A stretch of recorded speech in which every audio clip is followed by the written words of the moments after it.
Chers camarades, vous avez tellement raison de ne pas rester dans l'ombre, de revendiquer la régularisation et les papiers qui vous permettront de vivre et de travailler sans crainte de l'expulsion.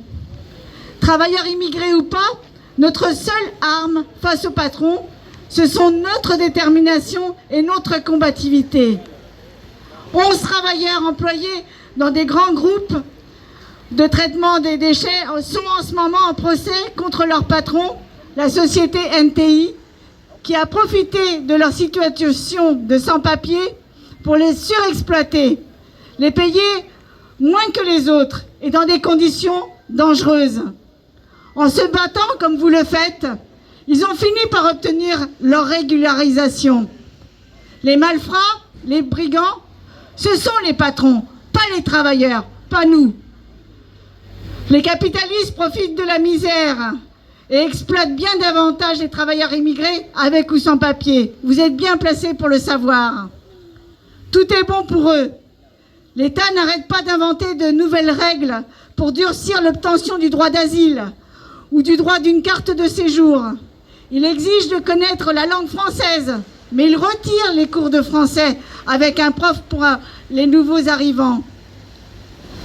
Un sordide accord a été passé entre l'Angleterre et la France, qui permet aux deux États d'échanger des migrants comme s'ils étaient de simples objets.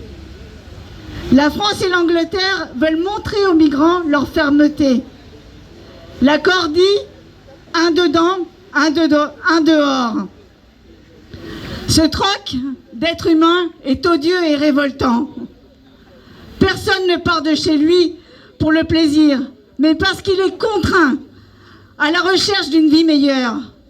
Voilà ce qui met les camarades d'Érythrée, du Soudan, d'Éthiopie, d'Afghanistan ou tout autre endroit dans le monde à quitter sa famille et sa vie.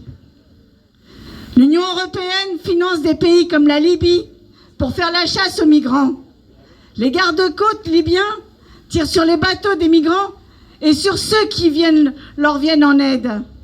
Des dizaines de millions chaque année pour une politique criminelle.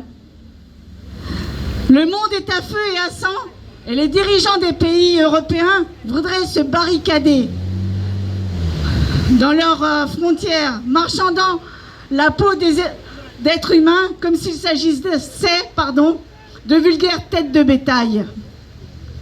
Pas question de les laisser faire. Nous tous, travailleurs français, immigrés, avec ou sans papier, ne les laissons installer cette politique barbare. Exigeons la liberté absolue de circulation et d'installation pour toutes et tous. Non, vraiment, ne les laissons pas faire. Régularisation pour tous, et cela sans condition. La lutte continue et nous serons avec vous, camarades, jusqu'au bout.